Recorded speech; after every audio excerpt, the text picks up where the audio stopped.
ನಮಸ್ಕಾರ ವೀಕ್ಷಕರೇ. ತಮಿಳುನಾಡು ರಾಜಕೀಯ ರಂಗಕ್ಕೆ ಅಣ್ಣಾಮಲೈ ಎಂಟ್ರಿ ಆಗಿದೆ. ರಾಜಕೀಯ ಶಿಕ್ಷಣ ಹಿನ್ನೆಲೆ ಕೆಲ ತಿಂಗಳುಗಳ ಕಾಲ ವಿದೇಶಕ್ಕೆ ಹಾರಿದ್ದ ಅಣ್ಣಾಮಲೈ ಕಮ್ ಬ್ಯಾಕ್ ಮಾಡ್ತಾ ಇದ್ದ ಹಾಗೆ ಮತ್ತೊಂದು ಹೊಡೆತಕ್ಕೆ ಸಜ್ಜಾಗಿದ್ದಾರೆ. ಶೀಘ್ರದಲ್ಲೇ ಡಿಎಂಕೆ ಫೈಲ್ಸ್ ಭಾಗ 3 ರಿಲೀಸ್ ಆಗಲಿದೆ ಅಂತ ವಾರ್ನಿಂಗ್ ಕೊಟ್ಟಿದ್ದಾರೆ. ದಶಕಗಳಿಂದ ತಮಿಳುನಾಡಲ್ಲಿ ಗಟ್ಟಿಯಾಗಿ ಬೇರೂರಿರೋ ಡಿಎಂಕೆಯನ್ನ ಒಂದು ಸಲ ಗಡಗಡ ನಡುಗಿಸಿದ್ದು ಡಿಎಂಕೆ ಫೈಲ್ಗಳು. ಈಗ ಸ್ವಲ್ಪ ಗ್ಯಾಪ್ ತೆಗೆದುಕೊಂಡು ಮತ್ತೆ ಭಾಗ 3 ಬರುತ್ತೆ ಅಂತ ಹೇಳ್ತಾ ಇದ್ದ ಹಾಗೆ ಎಲ್ಲರಲ್ಲೂ ಕುತೂಹಲ ಹೆಚ್ಚಾಗ್ತಾ ಇದೆ. ಏನು ಇತ್ತೀಚೆಗೆ ಪಾಲಿಟಿಕ್ಸ್ಗೆ ಕಾಲಿಟ್ಟು ಹೊಸ ಅಲೆ ಎಬ್ಬಿಸಿರೋ ವಿಜಯ್ಗೂ ಅಣ್ಣಾಮಲೈ ಟಕ್ಕರ್ ಕೊಡ್ತಾ ಇದ್ದಾರೆ. ಈ ನಡುವೆ ಪ್ರವಾಹದ ಸಂದರ್ಭದಲ್ಲಿ ಇಬ್ಬರ ಕಾರ್ಯವೈಖರಿಯನ್ನ ಕೂಡ ಜನರು ಕಂಪೇರ್ ಮಾಡಿ ತಮ್ಮ ಅಭಿಪ್ರಾಯವನ್ನ ಹೊರ ಹಾಕ್ತಾ ಇದ್ದಾರೆ. 2026ರ ಎಲೆಕ್ಷನ್ ನಲ್ಲಿ ನಮಗೆ ಈ ವರ್ಗವೇ ಬೆಂಬಲ ಕೊಡುತ್ತೆ ಅಂತ ಅಣ್ಣಾಮಲೈ ಹೇಳ್ತಾ ಇರೋದು ಎಲ್ಲರ ಅಚ್ಚರಿಗೆ ಕಾರಣವಾಗ್ತಾ ಇದೆ. ಇದೆಲ್ಲವನ್ನ ಒನ್ ಬೈ ಒನ್ ವಿವರಿಸ್ತಾ ಹೋಗ್ತೀವಿ. ಈ ವಿಡಿಯೋವನ್ನ ತಪ್ಪದೆ ಕೊನೆ ತನಕ ನೋಡಿ. ಅದಕ್ಕೂ ಮುನ್ನ ಮೀಡಿಯಾ ಮಾನ್ಸ್ಟರ್ ಚಾನೆಲ್ ಅನ್ನ ತಪ್ಪದೆ ಸಬ್ಸ್ಕ್ರೈಬ್ ಮಾಡಿ. ಎಸ್, ಬಿಜೆಪಿಯ ನೆಲೆಯೇ ಇಲ್ಲದ ತಮಿಳುನಾಡಿನಲ್ಲಿ ಬಿಜೆಪಿಯನ್ನ ಮುಖ್ಯ ಭೂಮಿಕೆಗೆ ತಂದು ಪ್ರಾದೇಶಿಕ ಪಕ್ಷಗಳಿಗೆ ಅಣ್ಣಾಮಲೈ ನಡುಕ ಹುಟ್ಟಿಸ್ತಾ ಇದ್ದಾರೆ. ಭಾರಿ ನಿರೀಕ್ಷೆ ಹುಟ್ಟಿಸಿ ಕೊನೆಗೆ ಲೋಕಸಭೆಯಲ್ಲಿ ಒಂದೇ ಒಂದು ಸೀಟ್ ಬರಲಿಲ್ಲ ಅಂದಾಗ ಮುಖಭಂಗ ಆಯ್ತು ಅನ್ನೋ ವಾತಾವರಣವನ್ನ ಸೃಷ್ಟಿಸಿದ್ರು. ಆದರೆ ಎಲೆಕ್ಷನ್ ನಂತರದ ಡೇಟಾದಲ್ಲಿ ಲೋಕಸಭಾ ಕ್ಷೇತ್ರಗಳ ವ್ಯಾಪ್ತಿಯಲ್ಲಿ ಬರೋ ಸುಮಾರು 65 ವಿಧಾನಸಭಾ ಸೀಟ್ಗಳಲ್ಲಿ ಬಿಜೆಪಿ 2ನೇ ಸ್ಥಾನಕ್ಕೆ ಬಂದು ನಿಂತಿದೆ ಅಂದಾಗ ಎಲ್ಲರೂ ಸ್ವಲ್ಪ ಸೈಲೆಂಟ್ ಆದ್ರು. ಅದಾದ ಬಳಿಕ ವಿಜಯ್ ಪೊಲಿಟಿಕಲ್ ಎಂಟ್ರಿ, ಅಣ್ಣಾಮಲೈ ವಿದೇಶ ಯಾತ್ರೆಯಲ್ಲಿ ತಮಿಳುನಾಡು ರಾಜಕೀಯದ ಚಿತ್ರಣ ಬೇರೆ ಹಾದಿಯಲ್ಲಿತ್ತು. ಈಗ ಡಿಎಂಕೆ ಫೈಲ್ಸ್ 3ರ ಬಗ್ಗೆ ಹಿಂಟ್ ಕೊಡೋ ಮೂಲಕ ಮತ್ತೆ ಡಿಎಂಕೆ ಪಾಲಿಗೆ ವಿರೋಧ ಪಕ್ಷದ ನಾಯಕ ನಾನೇ ಅನ್ನೋದನ್ನ ನೆನಪಿಸ್ತಾ ಇದ್ದಾರೆ ಅಣ್ಣಾಮಲೈ. 2025ರ ಆರಂಭದಲ್ಲೇ ಡಿಎಂಕೆ ಫೈಲ್ಸ್ ಭಾಗ 3 ರಿಲೀಸ್ ಆಗುತ್ತೆ. ಇದರಲ್ಲಿ ಟೆಂಡರ್ ನಲ್ಲಿ ನಡೀತಾ ಇರೋ ಅವ್ಯವಹಾರಗಳ ಸಂಪೂರ್ಣ ವಿವರಣೆ ಇದ್ದು, ರಿಲೀಸ್ ಆಗ್ತಾ ಇದ್ದ ಹಾಗೆ ಡಿಎಂಕೆ ಶೇಕ್ ಆಗೋದು ಗ್ಯಾರಂಟಿ ಅಂತ ಅಣ್ಣಾಮಲೈ ಹೇಳಿದ್ದಾರೆ. ಈ ಅವ್ಯವಹಾರಗಳನ್ನ ನೋಡ್ತಾ ಇದ್ರೆ ತಮಿಳುನಾಡಿನ ಪ್ರತಿಯೊಬ್ಬ ಪ್ರಜೆ ಕೂಡ ಬೆಚ್ಚಿ ಬೀಳ್ತಾನೆ. ಜನರ ತೆರಿಗೆ ಹಣ ಎಲ್ಲೆಲ್ಲಿಗೆ ಹೋಗ್ತಾ ಇದೆ ಅನ್ನೋದು ಜನರಿಗೆ ಮನವರಿಕೆ ಆಗುತ್ತೆ. ಡಿಎಂಕೆಯ ಕಾಂಟ್ರಾಕ್ಟರ್ಗಳು ಹಾಗೂ ಮಿತ್ರ ಪಕ್ಷಗಳ ಕಾಂಟ್ರಾಕ್ಟರ್ಗಳು ಟೆಂಡರ್ ಪಡೆದು ಏನೆಲ್ಲ ಮಾಡ್ತಾರೆ ಅನ್ನೋದು ರಿವೀಲ್ ಆಗುತ್ತೆ ಅನ್ನೋದನ್ನ ಅಣ್ಣಾಮಲೈ ಹೇಳಿದ್ದಾರೆ. ಅಲ್ಲದೆ ಪ್ರತಿ ವರ್ಷ ಕೇಂದ್ರ ಸರ್ಕಾರ 10 ಲಕ್ಷ ಕೋಟಿ ಹಣವನ್ನ ತಮಿಳುನಾಡಿಗೆ ಕೊಡ್ತಾ ಇದೆ. ಆದ್ರೆ ಡಿಎಂಕೆ ಪಾರ್ಟಿ ಬಜೆಟ್ ನಲ್ಲಿ 3 ಕೋಟಿ ಮಾತ್ರ ಸಿಕ್ಕಿರೋದು ಅಂತ ಹೇಳ್ಕೊಂಡು ಬರ್ತಾ ಇದೆ. ಉಳಿದಿರೋ ಅಮೌಂಟ್ ಏನಾಗ್ತಾ ಇದೆ ಅನ್ನೋದನ್ನ ಜನರ ಮುಂದೆ ನಾವು ಬಿಚ್ಚಿಡ್ತೀವಿ ಅಂತ ಅಣ್ಣಾಮಲೈ ಹೇಳಿದ್ದಾರೆ. ಮೊದಲೇ ದ್ರಾವಿಡ ಅನ್ನೋ ಹೆಸರಲ್ಲಿ ಜನರ ದಿಕ್ಕು ತಪ್ಪಿಸಿ ರಾಜಕೀಯಕ್ಕಾಗಿ ಜನರನ್ನ ವಿಭಜಿಸ್ತಾ ಇರೋ ಆರೋಪ ಡಿಎಂಕೆ ಮೇಲಿದೆ. ಅಲ್ಲದೆ ದೇಶ ಪ್ರೇಮ ಇಂಥ ವಿಚಾರಗಳ ಬಗ್ಗೆ ನಿರ್ಲಕ್ಷ್ಯದ ಬಗ್ಗೆಯೂ ಆರೋಪಗಳಿವೆ. ಇದಕ್ಕೆ ಪುಷ್ಟಿ ನೀಡೋ ಹಾಗೆ ಡಿಎಂಕೆ ಸರ್ಕಾರ ಮಾಡಿರೋ ಇನ್ನೊಂದು ಎಡವಟ್ಟನ್ನು ಕೂಡ ಜನರ ಮುಂದೆ ಅಣ್ಣಾಮಲೈ ಬಿಚ್ಚಿಟ್ಟಿದ್ದಾರೆ. Information and public relation department ಅರ್ಧ ಕಾಶ್ಮೀರವೇ ಇಲ್ಲದ ಭಾರತದ ಭೂಪಟವನ್ನ ಬಳಸಿರೋ ಮೂಲಕ ದೇಶಕ್ಕೆ ಅಗೌರವ ತಂದಿದೆ. ಕೇರಳದ ವೈಕಾಂನಲ್ಲಿ ಲೈಬ್ರರಿಯೊಂದನ್ನ ಸ್ಟಾಲಿನ್ ಉದ್ಘಾಟನೆ ಮಾಡಿದ್ರು. ಈ ವೇಳೆ ತೋರಿಸಿದ್ದ ವಿಡಿಯೋವೊಂದರಲ್ಲಿ ಭಾರತದ ಮ್ಯಾಪ್ ಅನ್ನ ತಪ್ಪಾಗಿ ರಚಿಸಲಾಗಿದೆ. ಭಾರತದ ಭೂಮಿಯನ್ನ ವೈರಿಗಳಿಗೆ ನೀಡಿರುವಂತೆ ಕಾಣಿಸ್ತಾ ಇದೆ. ಈ ಸಂಬಂಧ ಕ್ಷಮೆ ಯಾಚಿಸಬೇಕು ಅಂತ ಅಣ್ಣಾಮಲೈ ಪಟ್ಟು ಬಿದ್ದಿದ್ದಾರೆ. ಅಲ್ಲದೆ ಸಿಎಂಗೆ ಸ್ವಾತಂತ್ರ್ಯ ದಿನ ಯಾವತ್ತು, ಗಣರಾಜ್ಯೋತ್ಸವ ಯಾವತ್ತು ಅನ್ನೋದೇ ಗೊತ್ತಿಲ್ಲ. ಇದು ಕೇವಲ ಸಿಎಂ ಮಾತ್ರ ಅಲ್ಲ, ಅವರ ಟೀಮ್ನಲ್ಲಿರೋರು ಕೂಡ ಸೋಂಬೇರಿಗಳು ಅನ್ನೋದನ್ನ ಹೇಳ್ತಾ ಇದೆ. ಈ ನಿರ್ಲಕ್ಷ್ಯಕ್ಕೆ ಕ್ಷಮೆ ಕೋರಲೇಬೇಕು ಅಂತ ಅಣ್ಣಾಮಲೈ ಪಟ್ಟು ಬಿದ್ದಿದ್ದಾರೆ. ಇನ್ನು ಇದೇ ಸಂದರ್ಭದಲ್ಲಿ ಅಣ್ಣಾಮಲೈ ಈ ಬಾರಿ ದಲಿತ ಸಮುದಾಯದವರು ಬಿಜೆಪಿಯನ್ನ ಬೆಂಬಲಿಸ್ತಾರೆ ಅನ್ನೋ ಮಾತನ್ನ ಹೇಳಿರೋದು ಕೂಡ ಸಂಚಲನವನ್ನ ಸೃಷ್ಟಿಸ್ತಾ ಇದೆ. ಒಂದು ಕಡೆ ಡಿಎಂಕೆಯ ಓಲೈಕೆ ರಾಜಕೀಯ ಜನಸಾಮಾನ್ಯರಿಗೆ ಗೊತ್ತಾಗ್ತಾ ಇದ್ರೆ, ಇನ್ನೊಂದು ಕಡೆ ಕನ್ವರ್ಷನ್ ಬಗ್ಗೆಯೂ ದೊಡ್ಡ ಮಟ್ಟದಲ್ಲಿ ಅಪಸ್ವರ ಕೇಳಿ ಬರ್ತಾ ಇದೆ. ಆದ್ರಿಂದ ಈ ಬಾರಿ ದಲಿತರ ಹೆಸರನ್ನ ಹೇಳ್ಕೊಂಡು ವೋಟ್ ಗಿಟ್ಟಿಸಿಕೊಳ್ಳೋ ಯತ್ನ ನಡೆಯೋದಿಲ್ಲ ಅಂತ ಎಚ್ಚರಿಸಿದ್ದಾರೆ.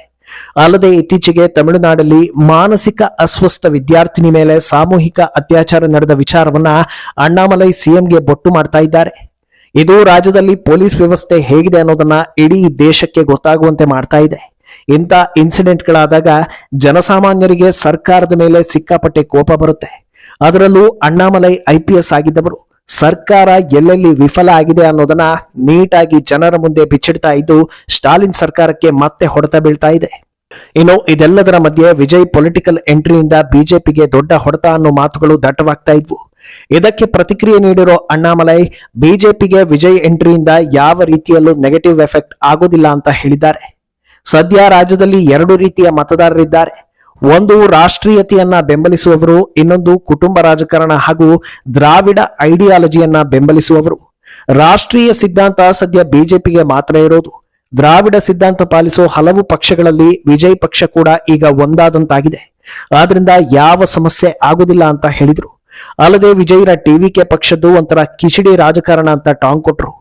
ಎಲ್ಲಾ ದ್ರಾವಿಡ ಪಕ್ಷಗಳಿಂದ ಒಂದಷ್ಟು ಸಿದ್ಧಾಂತಗಳನ್ನ, ಒಂದಷ್ಟು ನಾಯಕರ ಫೋಟೋಗಳನ್ನ ಬಳಸಿಕೊಂಡು ವಿಜಯ್ ತಮ್ಮ ಪಕ್ಷದ ಸಿದ್ಧಾಂತವನ್ನ ರೂಪಿಸಿದ್ದಾರೆ. ಸದ್ಯ ಅವರು ಬಿಜೆಪಿಗೆ ಏನೇ ಟಕ್ಕರ್ ಕೊಟ್ರು ನಾನು ಮಾತಾಡೋದಿಲ್ಲ, ವಿಜಯ್ ಆಕ್ಟಿವ್ ಪಾಲಿಟಿಕ್ಸ್ಗೆ ಬಂದ ಮೇಲೆ ಮಾತಾಡ್ತೀನಿ ಅಂತ ಹೇಳಿದ್ದಾರೆ.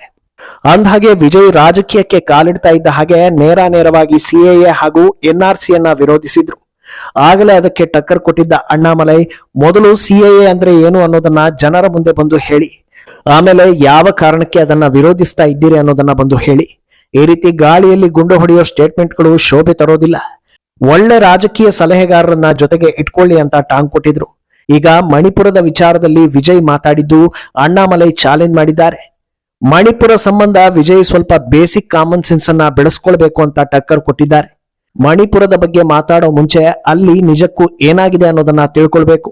ನಾನು ಮಣಿಪುರಕ್ಕೆ ಬರೋದಕ್ಕೆ ರೆಡಿ ಇದ್ದೀನಿ, ವಿಜಯ್ ಕೂಡ ಬರ್ತಾರೆ ಅಂದ್ರೆ ನೇರವಾಗಿ ಅಲ್ಲಿಗೆ ಹೋಗಿ ಅಲ್ಲಿನ ಜನರ ಬಳಿಯೇ ಮಾತಾಡಿ ವಾಸ್ತವ ಏನು ಅನ್ನೋದನ್ನ ತಿಳ್ಕೊಳ್ಳೋಣ ಅಂತ ಚಾಲೆಂಜ್ ಮಾಡಿದ್ದಾರೆ. ವಿಜಯ್ ಸೇರಿ ಬಹಳಷ್ಟು ರಾಜಕೀಯ ನಾಯಕರು ಮುಸ್ಲಿಂ ಹಾಗೂ ಕ್ರಿಶ್ಚಿಯನ್ ವೋಟ್ಗಾಗಿ ಓಲೈಕೆ ಮಾಡ್ತಾ ಇದ್ದಾರೆ.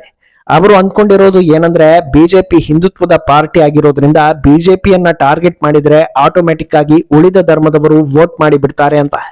ಆದ್ರೆ ಇಂಥ ಆಲೋಚನೆ ಮಾಡೋದಕ್ಕೆ ಮುನ್ನ ಒಂದು ಸಲ ಗೋವಾ ಹಾಗೂ ನಾಗಾಲ್ಯಾಂಡ್ ಅನ್ನ ನೋಡಿ.